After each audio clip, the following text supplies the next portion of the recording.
run the city. We run the town.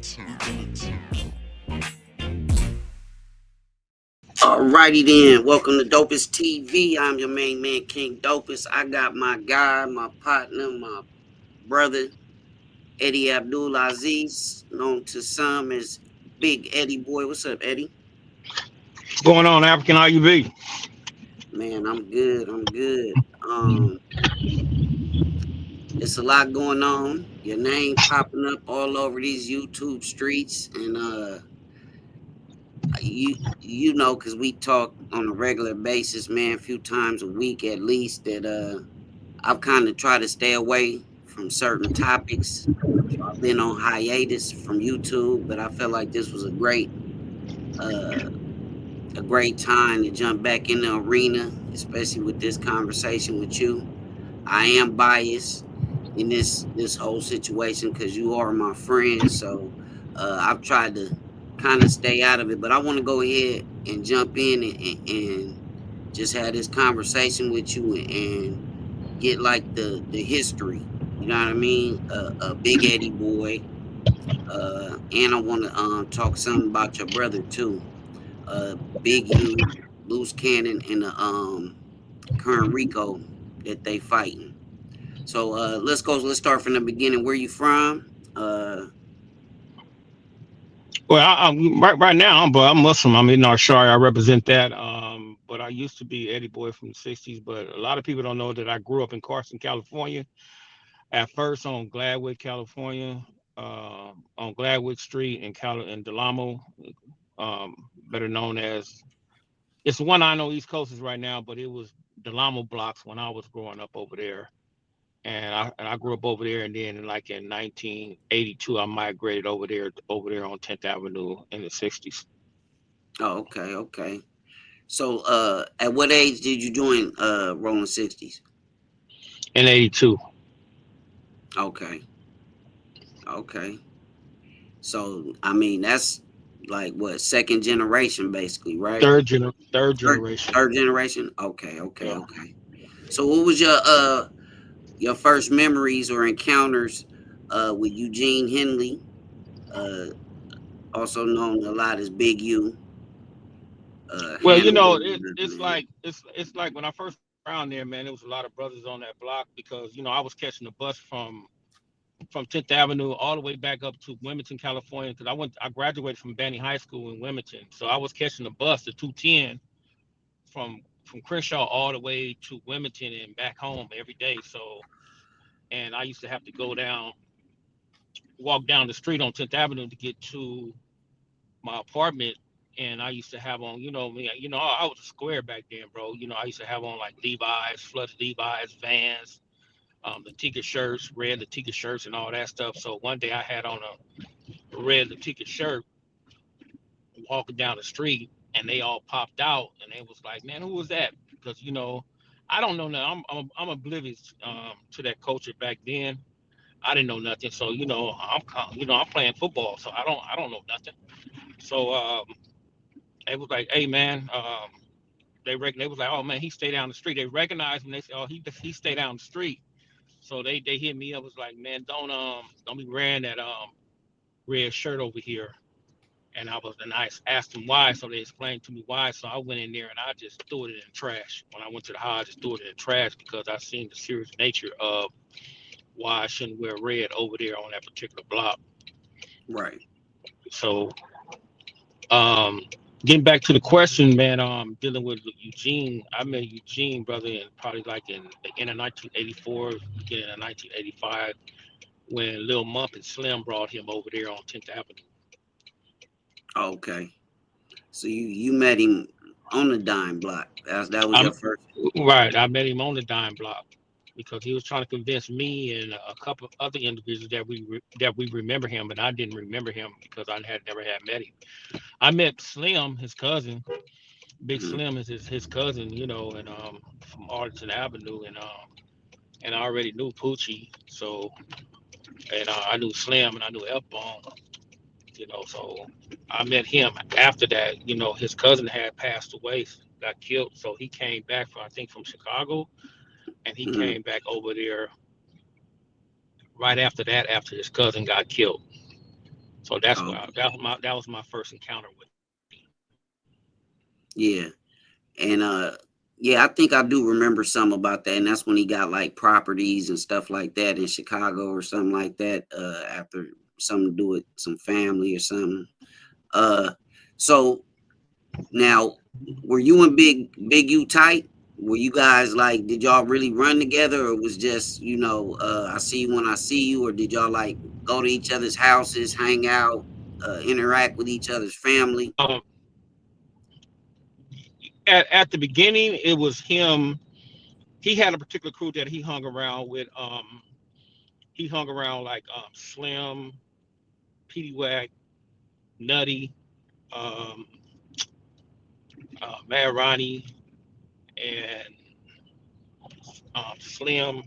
So he hung around them brothers at the beginning, and we all had like different type of crews, but we was all on the same block, and I hung around me, F Bone, Little Fish, Shoes, um, Big J Stone, uh, just like certain brothers on the block, Little Looney, um, Hmm.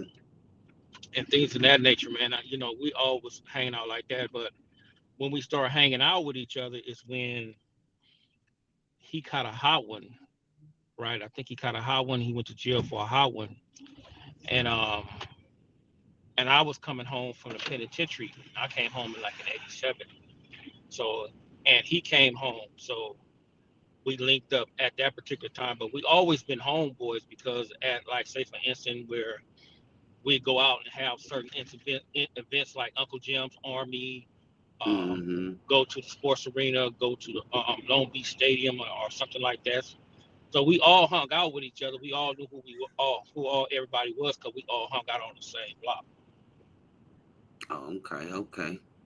So we gonna fast forward just a little bit. All Uh, right.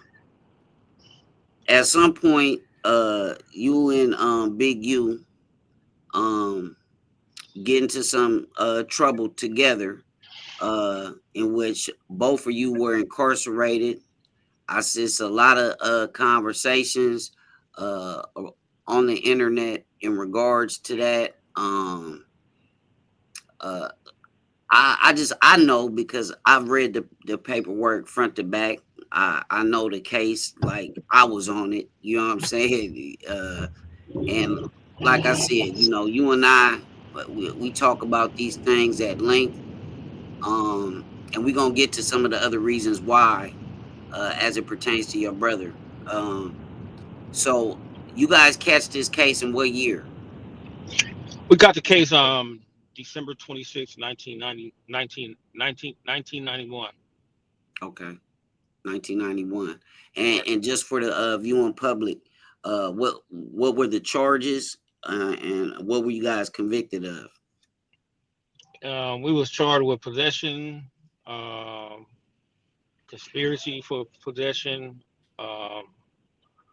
um, robbery, and he was charged with having a firearm. I wasn't charged with having a firearm because they didn't find no firearm on me.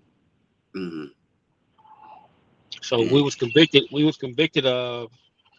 He got convicted. I got convicted of everything. He got found not guilty on the conspiracy charge, and I got found guilty on all other three charges of count. So when we the charges only carry like 5 years, bro, at the max. mhm, But what they did was they had this new law of dealing with how much drugs that you had. They enhanced you like 10 years and stuff like that. So we got a lot of enhancements on our sentence. So they enhanced us like he got 23 and I got 32. So they enhanced him almost like 15 years, 15, 13 years, and they enhanced me almost like 20 years, uh, 20 something years, almost 25, 26 years. now, I mean, I'm gonna have to ask some of these, the tough questions. I'm not gonna shy away from them. So when you guys get, how much time did you get, and how much time did Big U get? He got 23, I got 32. Okay. So it's been a lot of talk about Big U uh cooperating in any way. You want to speak to that and how that led to other interactions in prison or other When we first situations? when we first got cracked, bro, we get arrested. Um, they they gaffed him up, and he was saying something, but I couldn't really make what he was saying. And when we got to the substation, Lennox, they kept pulling him out, and I kept asking. I asked him, I was like, bro, why they keep pulling you out, man? And he was like, oh man, I know them for 4800. I was like, because that can be feasible because I understand he was in 4800 fighting the murder. So you do have deputies that come from that and go to the field, and be working. They remember who we were, up in that county jail. So I took it Right. as that as face. I took that as face value. So when we in the county jail, HOJJ, because we was on both on $1 million roll, we had $1 million bail. I get the police report, and the police report said he had made two statements. So we in a cell together, and I read the paperwork. And then when I read the paperwork, I said, "Hey, look, bro." I gave it to him. I said, "This is what they saying." So he looked at he read it. He said, "Oh, Ed, man, the motherfuckers are lying," which could have been true at that particular time because when you grew up in our age in our era, bro, you usually don't believe what the police is talking about because we know that the police run maneuvers on people, and then we know that the police lie on a lot of individuals, bro. We all been through that, Right. right? So I'm like me, but as me being his homeboy, I'm like, I didn't think nothing of it. I was like, okay, man, cool.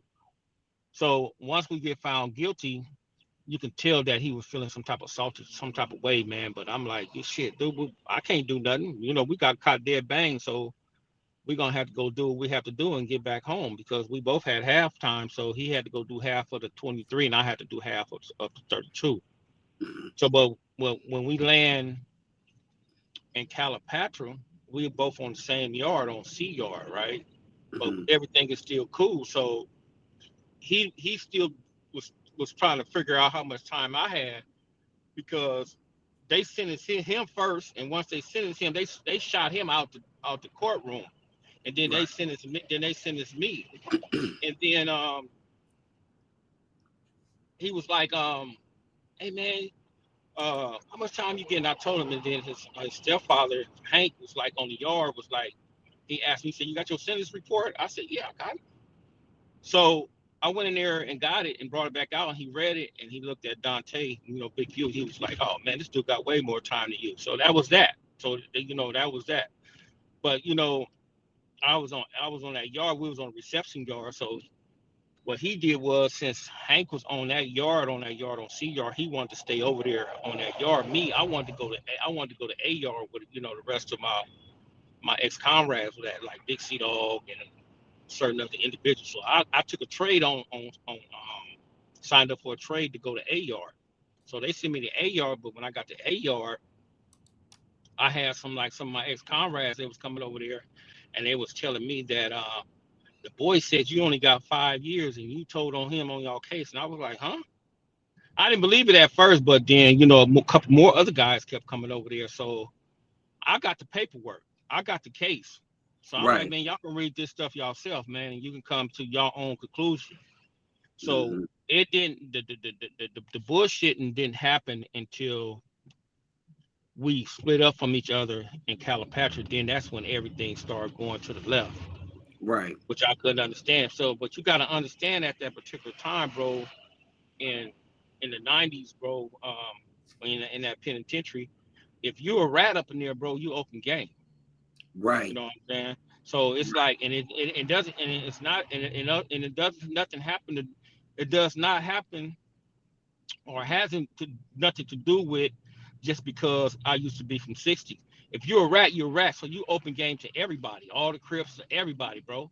So once dudes started to put that out there, they'll put it out there. So he started putting it out there to like everybody, not just to my ex comrades, but to everybody, bro. So I had to basically deal with that type of situation, and because even if dudes don't have no paperwork, bro, they'll roll with a brother's word. You know what I'm Right. saying? Without seeing anything, because they feel some type of loyalty, or they feel that individual that he's so much of a joint, or he's a stand-up individual, or he's a reputable individual. They just gonna take that word and just run with it. Right. And some of them dudes are like that inside the penitentiary. That's why we always say it's selective. Everything becomes selective. So, I got at him. I wrote him. I got at him. I let him know. I was like, hey, bro, you tripping. The police is the one that said you said X, Y, and Z. So, you have some of his little minions up in there, like little dudes rocking with him and things like that. You know how that goes. The neighborhood is split between me and him. And Mm-hmm. you got dudes believing it, and you got dudes like, man, we ain't got nothing to do with that. And you got dudes like, man, that dude's a fucking lie.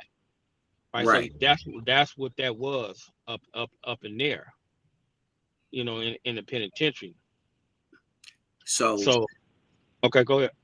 no, no, go ahead, go ahead, go ahead, go ahead. So after that, so once I started paying attention to that, it was always gonna be some potential type drama, regardless of if I'm telling the truth or not.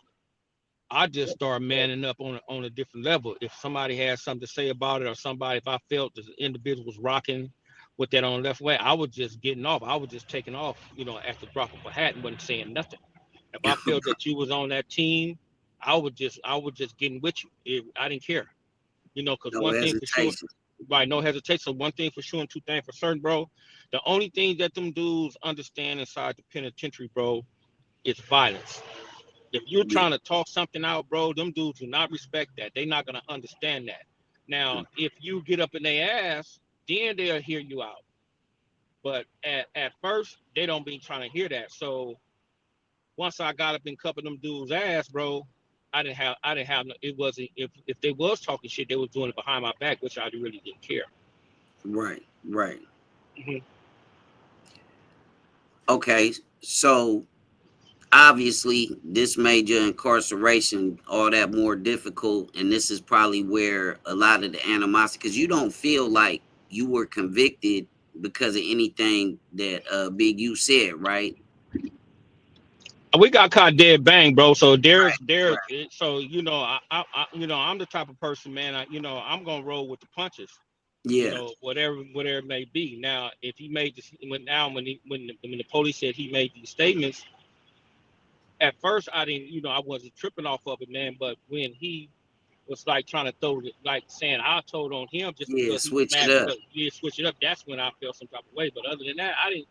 If he would have never did that, it wouldn't have never been no issue nowhere around, around the board, never. Right. Y'all got caught. We got caught, we'd do this, and we'll just come home. Yeah. Yeah. Okay. So let's. So you get, like you said, you had to go through your situations, putting it down while you was in there, because like you said, some people, uh, you know, some people chose up. You could say, you know what I mean. So he gets out before you, obviously, because you got more time than he did, right? Right. He gets out like I think like 5 years before me. Yeah. Okay. So during that time he got out, he never reached out to you. Did you guys have any communication before you got out while he was free? Nah, nah, no. So he wrote me back a letter, and he was explaining something. He was saying something. I let a decent read it. He was tripping, man, because I sent all the paperwork to the neighborhood, Hmm. and he was tripping behind that. You know what I'm saying? So, but I had to do what I had to do, man, because like I said, once you put that narrative out there like that, I become open game. I could have Right. lost my life up in there behind that shit. Right. Right. Facts. No, that no that and especially in this time period that we talking about, Right. uh definitely, definitely. Okay, so we threw that. You get out. The I believe we had this conversation. Y'all have ran into each other on occasion on the streets, right? No, I seen him a few times on the street. He ain't Oh, seen me. okay. Okay. Okay. Right. Right, right, right, You right. know, so it's like, bro, because I tapped out. I took my shahada around. I was like almost 27 years old. Hmm. So when you embrace Islam, bro, it just like certain things, man, and certain rules and regulation, bro, that I have to follow. That I'm not gonna break the rules on certain things. So I have to leave my past demonstration alone. You know, I can speak on the things that I have knowledge about. You know what I'm saying? My history or whatever it may be, whatever I've been through, like if it's a story or something like that. I don't speak on open cases Right, or nothing like that, but I speak to the history. If I feel that something wasn't told right, I'll try to sit up there and I tell the truth about it. I'll be like, man, they lying. That's a lie or yeah, something like that. But when I embrace Islam, bro, it tells you in the Holy Quran, man, it's like if you kill one person, it's like killing the whole humanity because we don't know how great this individual may turn out. We don't know what this individual is going to provide for the community. We don't know how strong this individual is going to be affected towards the community, etc. right, So I could have came home on some bullshit, but it'd have been hypocritical for me, to go back and say that I'm a Muslim inside the penitentiary and come home and then jump off in the rolling 60 car, if you right, understand what I'm saying. right, right. And I mean, just so everybody knows this, I will be having Brother Adisa, to some known in the streets as Sneak Low from Insane. I will have T Dog from Pomona, Trey 57 on here, some other brothers that were incarcerated or did have dealings with Big U in the penal system.